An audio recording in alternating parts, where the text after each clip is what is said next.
Hello everyone, welcome back to my channel again. Today we are going to test the new Llama 3.2 models with different tools. The tools we are going to use include LM Studio, Ollama, Groq. So basically we are going to test three use cases. The first is to ask a large language model about concepts and verify the concepts. The second one is to test the coding capability of both models. Then we are going to utilize the Agentic workflow, both of Crewai, and also the Autogen, and see how they can interact with these models. So before we start, I just want to mention to you the models I use, although they are all Llama 3.2 models, they may have different quantization model.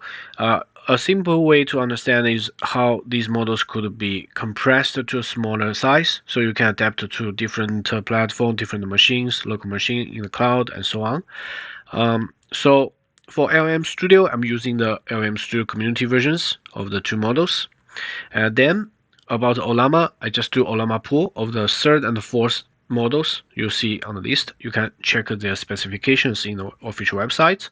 The last two are the official models from Meta released in Hugging Face. I'm not using these two models, but if you are interested, you can check them on the Hugging Face website. And for the Llama 3.2, 1B and 3B models in Groq interface, you can check on their official documentation, see the list of the models and the specifications. As you see here in the Hugging Face, the official release of the Llama 3.2 1B model is in this page. This is a 3B model, and you can see if you want to download it, you need to agree the community license agreement and to do the login. And in Ollama, you can see the Ollama hosts the Llama 3.2 model. You can choose here is 1B model or 3B model. You can see the different specification and descriptions here. Then about the LM Studio, we are back into the Hugging Face. You can see we see LM Studio community version of Llama 3.2 3B and the LM Studio community Llama 3.2 1B model. Last but not least, you can see Groq Cloud documentation, models, and you can check all the models hosted in Groq. As you can see, Llama 3.2, all these models are already hosted in Groq platform. And more interestingly, if you want to further test like a 11B model, 90B model, they are all available. So next, you need to make sure LM Studio is installed in your local machine and all the models are installed for you to start testing these models I mentioned before. For Ollama, you can install Ollama in your local machine and then pull the models so they are ready to be used in inference mode or server mode. And for Groq, you just need to apply for the API and choose the models accordingly. After you install the LM Studio, downloading the model to be able to load in later stage is very easy. You just choose the search function, input Llama 3.2 and click go. It will show you all the results. Just to be safe at this moment, I chose the LM Studio community versions because you see there are so many versions, and in each version you can see the different quantization level. So I choose the LM Studio community version and use the largest model available. Because the model is already very small, I don't think it's very necessary to just compress it to a smaller model. So I use the LM Studio community for the 1B and the 3B, as you can see here and here. So you can also open the browser to see the model card in Hugging Face. As you can see here, the model card are shown in the Hugging Face pages. You can go here, Playground. In here, you can test the different model simultaneously, or you can go here, Local Server, to load the model. In here, in the Playground, you just need to select the models you want to load. I have the 3B, 1B models, Llama 3.2 and just load the model. Then you can see the model is successfully loaded. And here you can see if your local PC resource does not allow you to load multiple models, it will give you a notice. Loading additional models is temporarily disabled.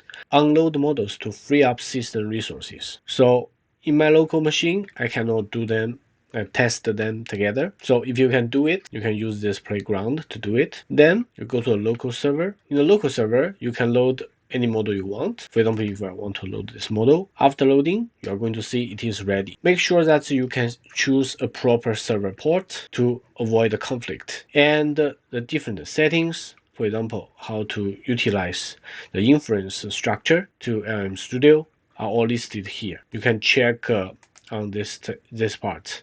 But since the interaction with LM Studio and Ollama in local environment is relatively more slow, so I just show you this option. If you want to try it, you can try it. So in my later tests, I'm not going to use ML Studio as a server in local interface. And to prepare Ollama and the models in Ollama, first of all, you need to install Ollama in your local environment. Then you can pull a new model from the Llama server. Please pay attention, 3.2 default model is 3B model. So like you see here, the first time when I pulled the 3.2, it actually gave me the 3.2 model. Although here it does not say it, it is actually the 3B model. Then if I specify I want to pull the 1B model, it will pull the 1B model. Then you can see this is the new result. We got the 1B model and the 3.2 latest. And if I pull 3.2 model 3B version again, the name will be changed. So if you pull it with the correct name at first, you will not be confused about the names. After preparing these models, we can utilize different agentic flow to interact with Ollama. And to utilize Groq platform to access different model, you need to go to the Groq cloud and prepare your API key. After you prepare your API key, you are going to utilize in your code. I'm going to show you later. So basically, the cloud case, the Groq case is a mostly simplified case because you do not need to manage all the models locally. So the first question is, what is large language model? Second one is, what is linear regression? The last one is, what is loss function in machine learning? Let's try them out. Because my local machine does not allow me to do testing on two models simultaneously, I'm going to do it one by one. So now I'm in the AI chat, and you can choose a model here, so the model will be loaded. We are going to ask the questions previously.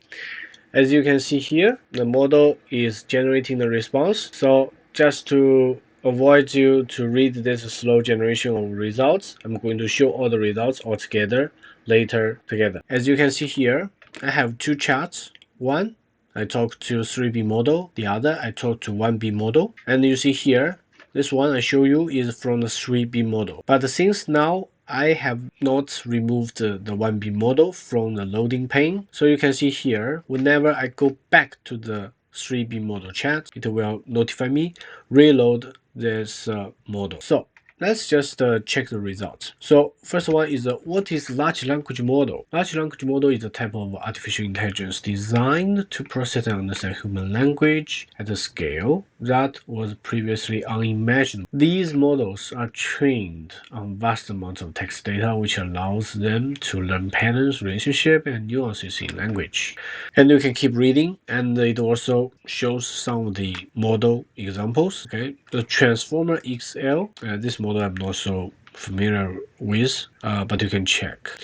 In general, it is summarized very well, and also show you the bias and fairness. Can show bias lead to unfair outcomes, and it also give a notice. Okay, there's a potential job displacement, which most people are worried about. Yeah, looks okay. So what is a linear regression? I'm not going to read every line with you, but I noticed one error is that it showed also a non-linear regression. So when I'm asking about linear regression, it gave me some explanation of non-linear regression. So it actually adds some irrelevant information in the answer. But in general, the other part looks okay. Let's see what is loss function in machine learning. So it said loss function is a mathematical expression that measures the difference between predicted output and actual output in your model's performance. It serves as a crucial component of training process, guiding the model to minimize the error or discrepancy between the prediction and the true values. It could go deeper, but at this moment, if you want just an immediate impression about loss function, it's okay. But of course, loss function you can have more points which you added to the concept to help you know the whole picture of the loss function in different scenario. But for a quick answer, looks okay. And it also shows different loss function. Mean square error, cross entropy, binary cross entropy, looks okay. There are also some common use of loss function for regression and classification task. Looks good. Challenges: choosing the right one, overfitting, underfitting. And also here, the best practice: regularization, hyperparameter tuning. So for hyperparameter tuning, I'm not quite sure because I think it's quite different from the loss function because it's another part of just in the model structure. In the future video, I'm going to show you some of the example how we we tune the different parameters of the neural network and to see the different results. Then model evaluation. In addition to loss function, use other model evaluation metrics to get a comprehensive understanding.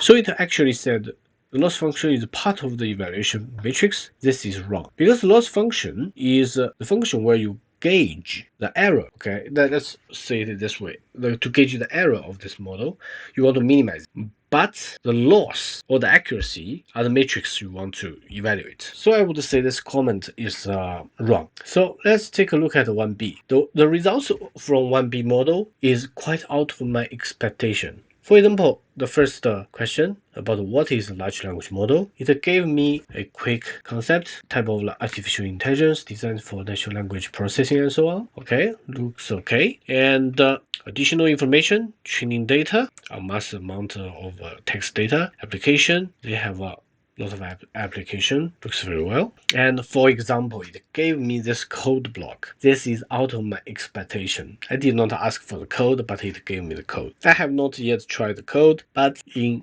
general, the structure looks okay. So you just load training dataset, input in the model to train the model.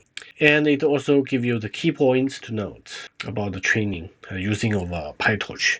Looks very good. It's like concept and practical part. It can generate such information for you. Then let's see what is linear regression. Okay, give me a very short description, and it actually just use 2 words to representing the linear regression.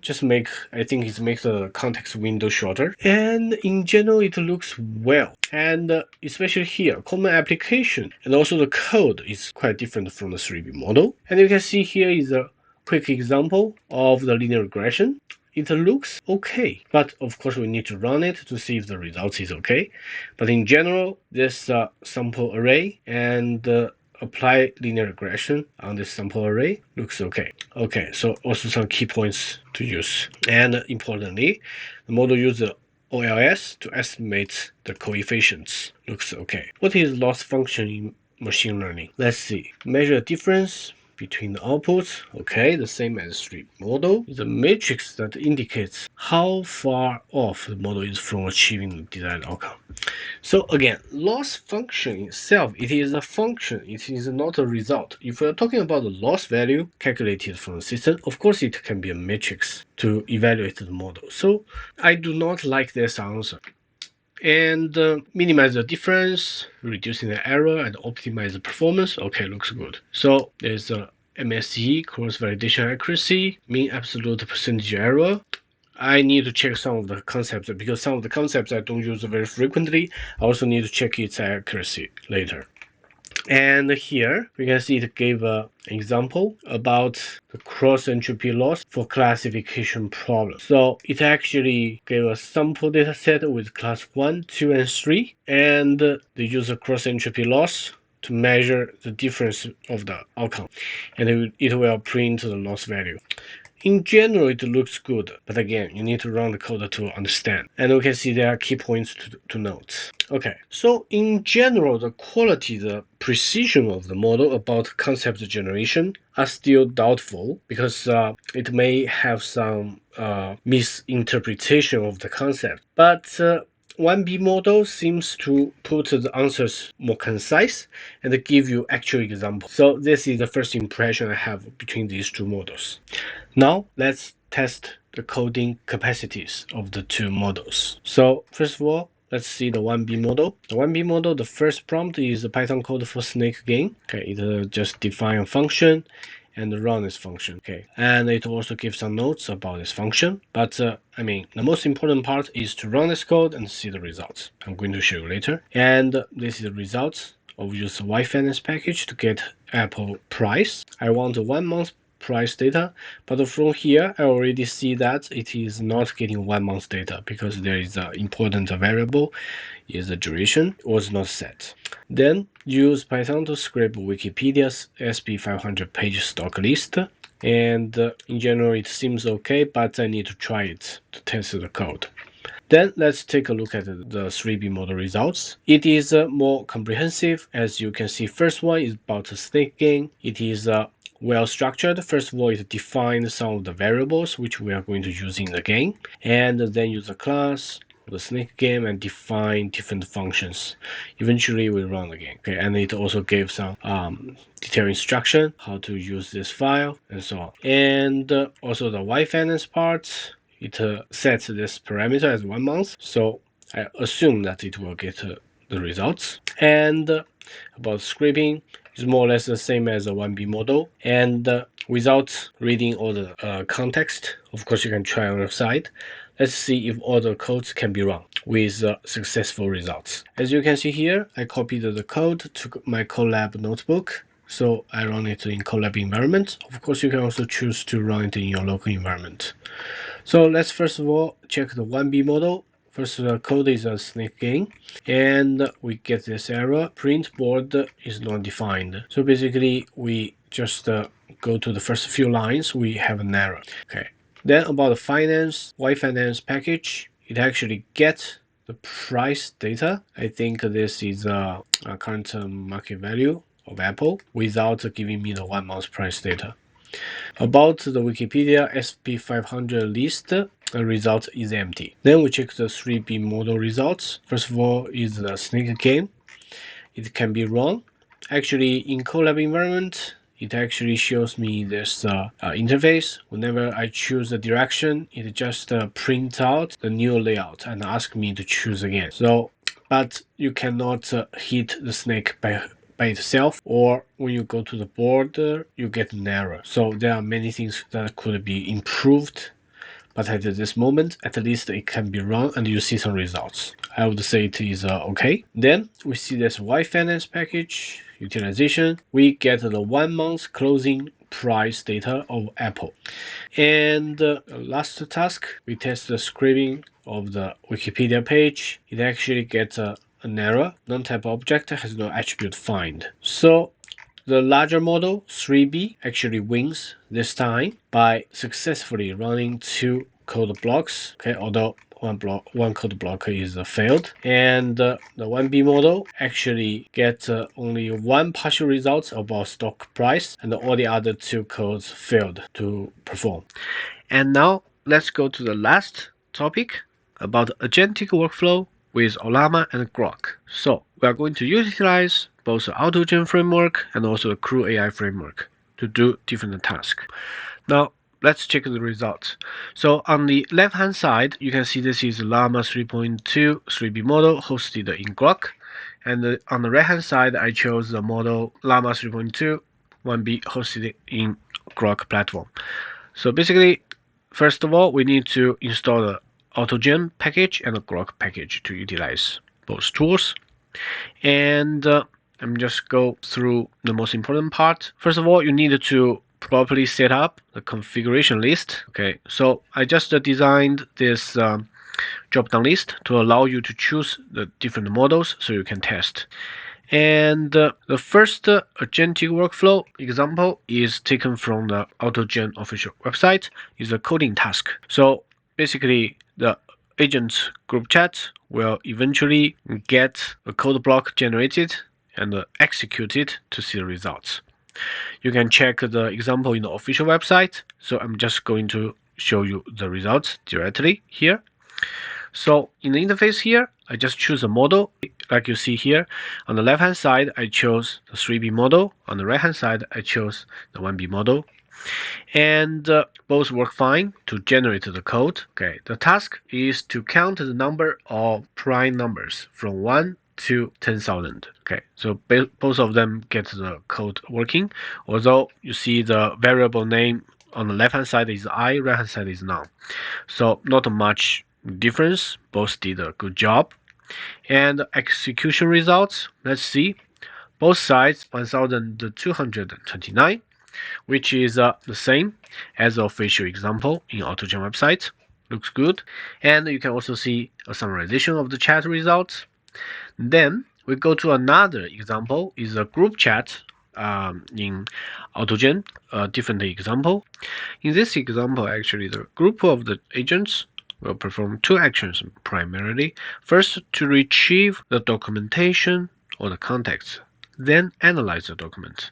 So in order to retrieve this document, it actually uses a coder to generate the code to get the information. Okay, so let's see the results. You see the prompt is find a latest paper about GPT-4 on the ArcCV and find its potential application in software. Okay, so we see left hand side is 3B model, right hand side is 1B model. So let's first take a look at the 3B model. Okay, it goes to generate the code, okay, and describe you how to analyze the different application in software and so on. And also the coder tries to code and you can see here there are some generation of the code and so on. Then execute the code, you get error and so on. Then it goes on and on, but it seems that there is no correct code generated because you can see the code output, no paper found on GPT-4. So there is a potential issue about the code. And eventually I exceeded the Groq token limitation. So I just stop here. So the different agentic workflow was executed uh, with success. I mean, from the flow point of view, but the result is not so good because we cannot get the paper and the information. So let's take a look at the 1B model on the right hand side. So the same workflow, it first of all lets you know that it's a large language model, do not have the ability to process a dynamic links. Okay, then they generate some code, but that code of course cannot be run because it's too simple, and you can see there are some errors.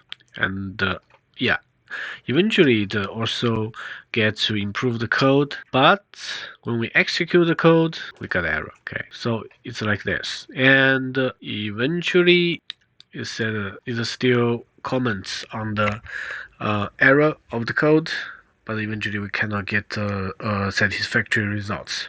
You can see a summary of this code of the agentic flow, and that's it. So both models failed at this task to make this agentic workflow work. Now let's take a look at the official example. So in Autogen website, the same agentic workflow goes on, and because it was using, I think, a GPT-4 model. Let's check. Yeah, you see, it got GPT-4 models, and eventually the code was generated and executed to get the information, summary of the paper, and eventually it gave the opinion, okay, and terminate the chat. So again, these two models are smaller models than GPT-4, and of course in the agentic workflow, they do not work very well with Autogen for the cases I just mentioned. Of course, if you implement additional tech, additional tricks with the design of the workflow, you will get better results. So the first agentic example is a very simple one, and we get a result. The second one, when we talk about retrieving information, both models find some difficulty to execute and get eventual correct results. Now let's go back to the local machine. Let's test the agentic workflow with Ollama using Llama 3.2 1B model and the 3B models. So as introduced, both models could be pulled from the Ollama, and I just use a Crewai framework to design the workflow. So basically, the workflow is very simple. I just have one student agent, the other is a teacher agent. Okay, so student ask teacher questions on 3 levels. As you can see below, here we have 3 level questions. Of course, you do not need to test this much of question numbers. So eventually I changed it to 3, 6, and 9 in the 3B model version. Okay, just to simplify the agentic workflow and the limited response length. And as you can see in Crewai, we need to both define the agents and define the different tasks. Okay, then you are forming this crew group using relevant functions. And let's see how it works out. Okay, so basically using 1B model, we immediately get this error. So in Crewai, when the different agent calls another agent, it's very important about the name, and it is case sensitive. Sometimes the agentic workflow can figure out which is the eventual correct name and call the correct agent, but this requires you to be very careful about your coding part. You need to implement some flexibility, or you use a better model to achieve better results. Like this one, we use Llama 3.2 1B model in Ollama, and we only get errors. Okay, so it cannot find the coworker, and we do not get any result at all. So I stopped the workflow. However, for the 3B model, let's see. Okay, it actually starts to generate the questions from the student to ask a teacher. I want to understand the basics of statistics and its relevance in everyday life. Okay, then here, coworker not found. Okay, so it goes back to thinking by itself, the student, and let's see here. We get the answer from the teacher. Statistics is the study of collection, blah blah blah. Okay, we'll get the answer. And then back to the student. I now understand the basics of this question.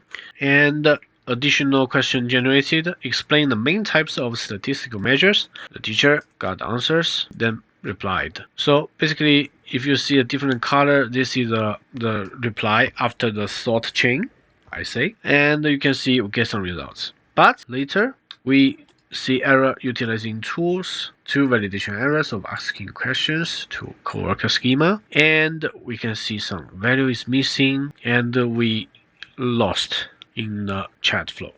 But when you retry this same workflow with the same model, like this version, you are going to see quite different results. So basically like this one. Okay, we ask questions, get a response, okay, and we can go more rounds. As you can see here, we go to deeper questions, like what type of questions should I ask when trying to understand the statistics, okay, and there are some questions generated, right?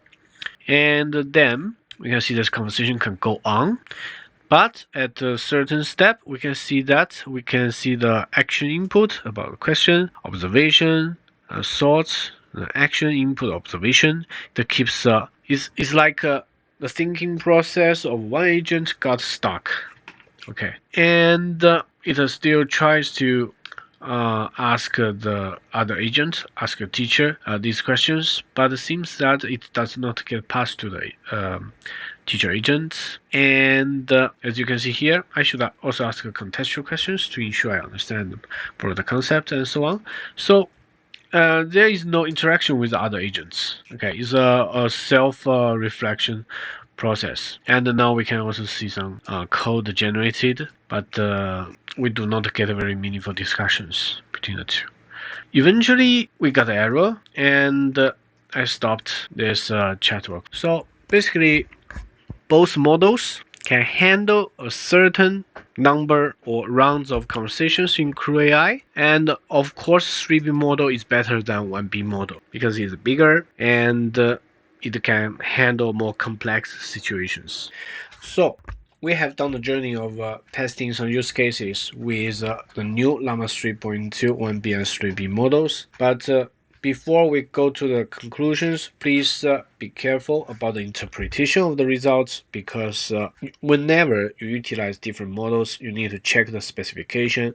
For example, the LM Studio community version may be different from the Ollama version and may be different from the Groq version. Okay, because the different quantization level, you have a different size of the model, and in a very strict sense, there are different models. Okay, they may be based on the same framework, the same original model, base model of Meta, but they may be slightly different. Okay, so whenever you interpret the results, please make sure that you understand the backstory of different models. Here, I give you a simplified peer comparison review. So let's go one by one. We have done a Q&A on concepts and on specific questions. So both models have shown some results, and the 1B model seems to be more practical, give you some coding suggestion, and the 3B model in general give a more comprehensive, better answer. On specific coding task, of course, 3B model performs better than 1B model, and on the agentic workflow, both models from the Groq website work very well on the simple math coding task of the Agentic group chat. And about the information retrieval, both failed. And on local tests with Ollama and Crewai, the teacher-student chats have more meaningful conversations in 3B model than 1B model. And if you keep testing, for example, with the Crewai, to start a new conversation between the student and the teacher, you are going to see different results. So the randomness of the response and the interactions is very interesting for you to explore also in the future. Before we close this episode, this video, let's take a look at the official website of Llama 3.2 published by Meta. I'm just going to mention two things. First of all, in the front page, it said lightweight and multimodal Llama models. Okay, lightweight means that 1B and 3B models are smaller in size, so it can adapt to different devices like our mobile phone, like our laptop, and so on. Regarding multi-modal models, of course, you can try in the future and see how these models work. So today we just tested the 1B and 3B models. They are on device, they are small, they are faster, and we can see there are some pros and cons about shrinking the model size. Especially you can see on different tasks the performance can vary. Then you can also check on the official website about the different benchmark comparison. For example, this one is the vision instruction tuned benchmark. Okay, it's about multi-modality models, and about the lightweight instruction tuned benchmark about our Llama 3.2 1B and 3B models. We can see that it cannot surpass or go over some benchmarks of the previous models on all benchmarks. So let me say this. In my opinion, different models may be more suitable for different use cases, but you need to test to understand, and on your specific use case, you need to design a better structure to utilize these models. If you only rely on one model to perform all tasks, for example, like these on-device smaller models, it may not get good results. But I'm going to check in the future if there are some more creative design. For example, in the on-device situation, it can perform very specifically on a single task with very high performance score. I'm going to share with you, and I think there are potentials about the smaller models, but the generalization or the ability to handle a more broader range of tasks is not as good as big models. Anyway, let's keep on exploring and see what the large language model community is going to bring us in the next time. So I wish you like this video and wish you have a good day. If you have any question, feel free to leave a comment. If you like my video, please subscribe to my channel and see you next time. Bye bye.